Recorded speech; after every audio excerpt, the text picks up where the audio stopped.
I just spent 8 hours doing math that made me physically uncomfortable. Because here's the thing about counting villain kills in animation. It's usually easy, right? THRAGG'S body count doesn't fit on a spreadsheet. It doesn't fit in a video. The show gives us a glimpse. The comics give us the full horror.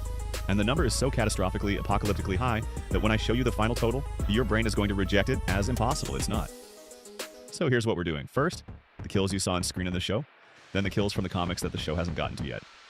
Then we're going back 1,000 years. Then we're doing the math using both sources. And by the end of this video, you're going to understand why THRAGG isn't just the most dangerous villain in Invincible. He's the most dangerous villain in comic book history. Soldiers killing their own brothers.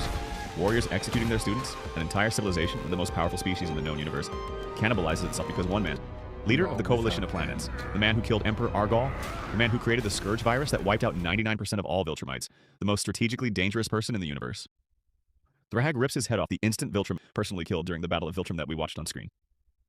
The confirmed kill count from the show? 10. Minimum. But the show's not done yet. The comics are.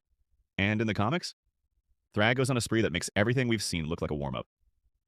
In the comics, after Viltrum is destroyed, THRAGG goes into hiding on a planet called Thraxa. And he doesn't go alone. He takes Thraxan women, dozens of them.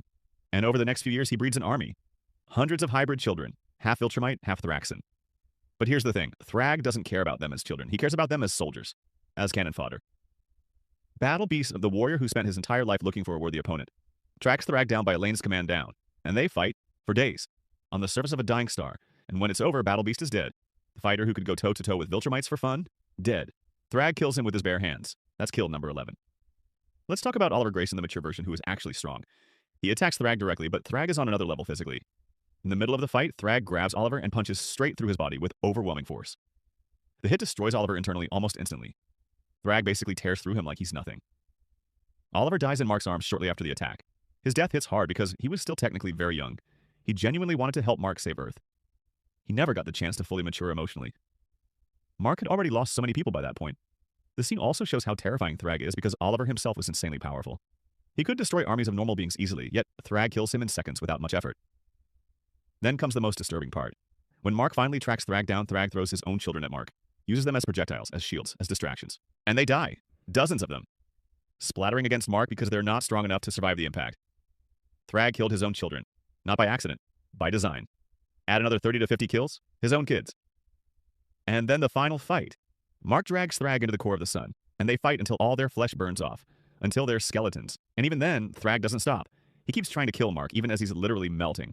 Mark finally kills him by pulling them both deeper into the sun's core until THRAGG's body is completely incinerated.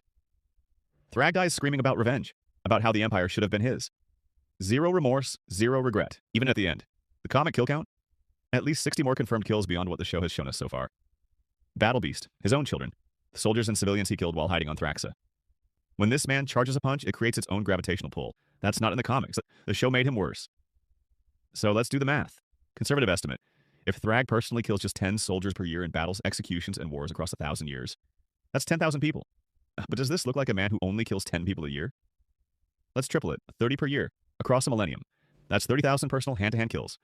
30,000 people who looked THRAGG in the eyes and had seconds left to live. The count is now at 80,070. Okay, now we get to the part that broke my brain. But before we do that, subscribe and like this video. Let's grow together, thank you. Populations that rebel? Exterminated. Cities that fight back? Leveled. Conservative estimate, and I'm being generous here, 20% of each planet's population dies during conquest and the decades of brutal occupation that follow. 20% of 1.4 trillion. 280 billion deaths. But THRAGG wasn't Grand Regent for all of these conquests. He took power after Argol died. So let's say he personally ordered half. Half of 280 billion. 140 billion people gone by his command. 140 billion people. That's Earth's population. 20 times over. And that's just what we can count. That's just the confirmed kills and the math we can do from the evidence we have. The real number? The actual total, if we had perfect records of every Viltrumite war across 1,000 years, is probably double this, maybe triple. And you know what the scariest part is? Even at the very end, burning alive in the core of a star, flesh melting off his bones, THRAGG is still trying to kill Mark. Still convinced he deserves the Empire. Still believing every single one of those 140 billion deaths was justified. Zero remorse. Zero regret. Even when he's dying. That's not a villain. That's something worse. If you enjoyed this video, hit that subscribe button and join the channel for more insane cartoon lore, battles, and dark theories every week.